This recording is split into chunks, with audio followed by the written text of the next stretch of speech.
আসসালামু আলাইকুম প্রিয় নবম দশম শ্রেণীর শিক্ষার্থীরা। আজকে আমরা ভরবেগ এবং শক্তি সংরক্ষণশীলতা সম্পর্কে একটু শেয়ার করব। তো ভরবেগ হলো বস্তুর ভর এবং বেগের গুণফল। একটু আমরা চিত্র এঁকে বুঝাই। এম ভরের একটা বস্তু ইউ বেগে যাত্রা শুরু করলো।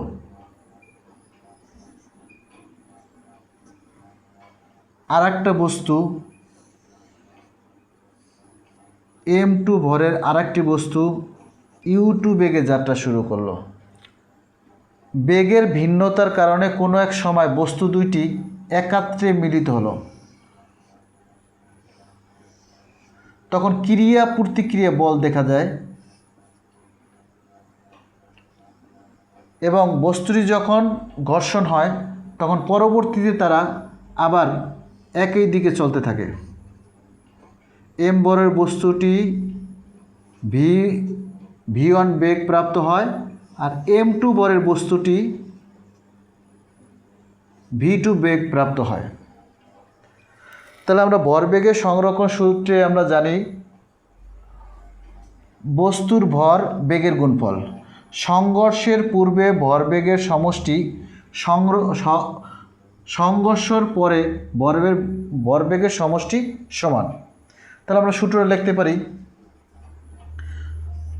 M1 U1 plus M2 U2। সংঘর্ষের পূর্বের ভরবেগ, দুইটি বস্তু আছে এই জন্য M1 M2, দুইটি বস্তুর আদিবেগ U1 U2। এটা হলো সংঘর্ষের পূর্বের ভরবেগ।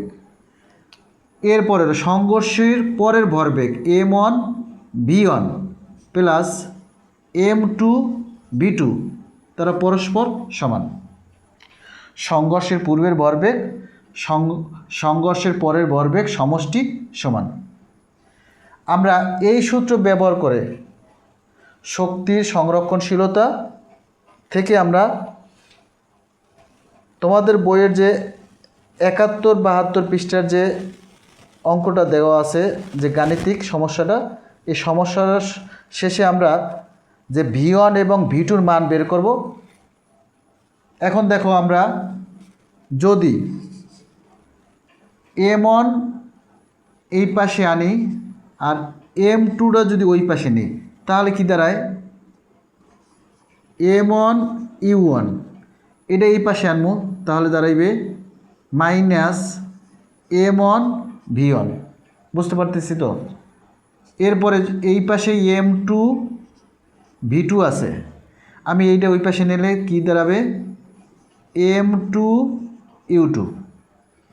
এখন এই দুইটার মধ্যে থেকে আমি M1 কমন নিতে পারি, তাহলে লিখি বা M1 থাকে U1 মাইনাস V1 আর এই পাশে থাকে কি M2 আমি কমন নিতে পারি, এটার ভিতরে M2 আছে, এটার ভিতরে M2 আছে, তাহলে M2 আমি কমন নেই, তাহলে V2 minus U2।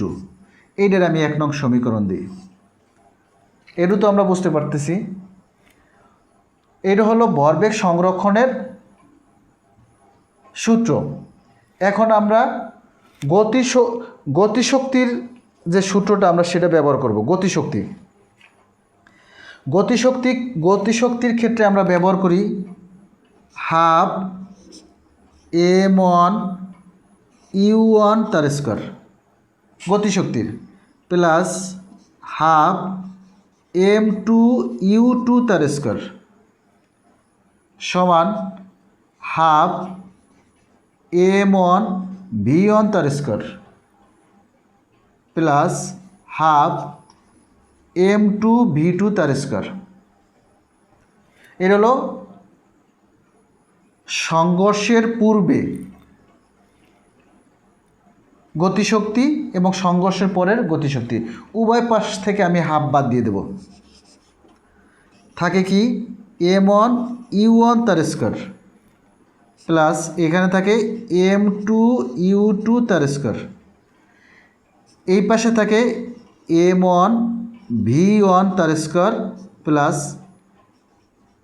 M2 V2 তার স্কয়ার। আবার আগের মতো আমরা m1 এক পাশে আনব। তাহলে এই পাশে m1 আছে u1 তার স্কোয়ার, এইটা এই পাশে নিয়ে আসবো। তাহলে মাইনাস m1 v1 তার স্কোয়ার। এই পাশে আমার m2 v2 তার স্কোয়ার আছে, এইটা ওই পাশে নিলে হইবে মাইনাস m2 u2 তার স্কোয়ার। এখন প্রথম আমি কমন নেই, m1 কমন নিলে থাকে কি u1 square minus v1 square. এখানে আমি যদি m2 কমন নেই থাকে v2 square minus u2 square. তাই এখানে B square minus U square সূত্র দাঁড়াইছে A square minus B square সূত্র। তারপর লিখি m1 u1 plus v1 a plus B into a minus B সমান m2, এটাও ওই একই সূত্র a plus B into a minus B. এটা আমরা 2 নং সমীকরণ দিই।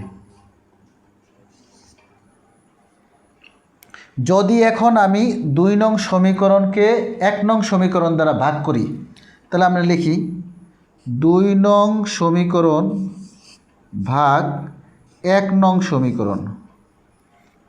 তা 2 নং সমীকরণ আমি লিখি m1 into u1 plus v1 u1 minus v1 সমান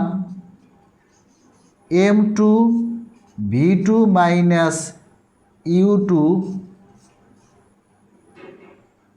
v2 মাইনাস u2, একটা হলো প্লাস একটা হলো মাইনাস, ডিভাইডেড বাই এই যে প্রথম সমীকরণটা m1 u1 মাইনাস v1 সমান m2 v2 মাইনাস u2। এখন আমি m1 m1 m2 m2 কাটে দিলাম, u1 minus v1 u1 minus v1 u2 v2 minus u2 v2 minus u2। এখন উপরে থাকে কি, উপরে থাকে বা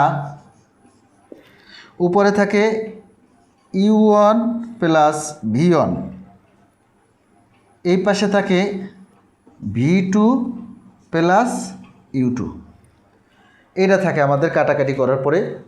এখন আমরা যদি v1 এর মান বের করতে চাই তাহলে আমি এই সমীকরণটা ওই পাশে নেব, আর যদি v2 মান বের করতে চাই তাহলে আমি এই সমীকরণটা এই পাশে আনব।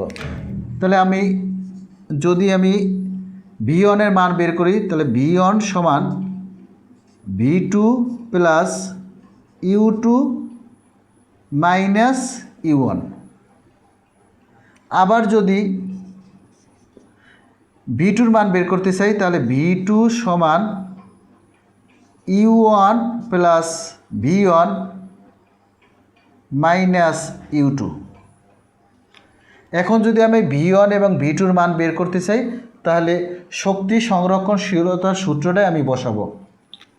তাহলে সূত্রটা লিখি আবার একটু, m1 u1 plus m2 u2 সমান v1 m1 v1 plus m2 v2। এখন আমরা v2 মান বসাবো, তাহলে v1 এর মান পাবো। তাহলে আমরা লিখি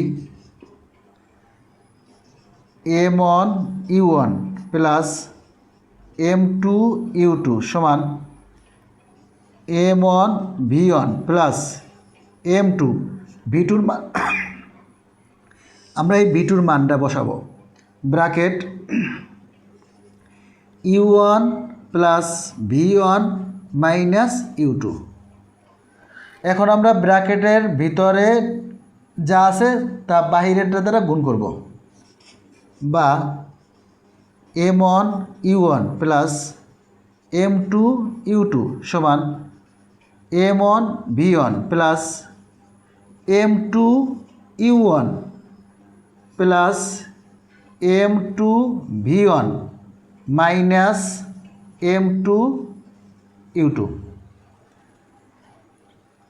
এখন আমরা ভি এক পাশে রাখবো আর বাকিটা এই পাশে নিয়ে আসবো, বা M1 U1 plus M2 U2, এরপরে এটা এই পাশে নিয়ে আসলে হইবে minus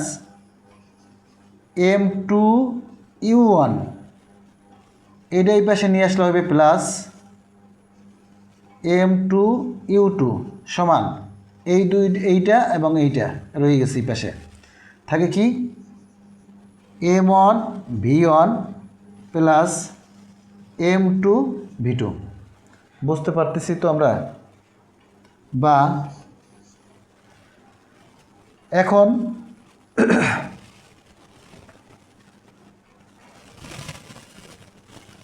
M1 U1 M2 U1 এই দুইটার মধ্যে থেকে আমরা U1 কমন নেব। U1 এখানে থাকে কি M1, এখানে থাকে মাইনাস M2, আর M2 U2 যোগ করলে হয় 2M2 U2। এই পাশে আমি যদি V1 কমন নেই তাহলে থাকে কি M1 প্লাস M2। এরপরে আমি যদি V1 এর মান বের করি তাহলে বা V1 into M1 plus M2 সমান M1 minus M2 into U1 plus 2M2 U2, বা V1 সমান M1 minus M2 into U1 plus 2M2 U2 divided by M1 plus M2। এই হলো আমাদের V1 এর মান, যেটা তোমাদের বইতে 72 পৃষ্ঠার নিজে করো। এটার মধ্যে আমরা এই সূত্রটা আমরা V1 এর মান বের করলাম। এইভাবে তুমি V2 এর মানও বের করতে পারো। এই সূত্রে তুমি V2 এর মান এখানে যেমন আমরা V1 বের করছি, V2 এর জায়গায় মান বসাইছি, আর এখানে তুমি V1 এর জায়গায় V1 এর মান বসাবা, তাহলে তুমি পরবর্তী সমস্যার সমাধান করতে পারবা। ধন্যবাদ সকলকে। যদি চ্যানেলটি তোমার ভালো লাগে অবশ্যই সাবস্ক্রাইব করে পাশে থাকবা। আসসালামু আলাইকুম।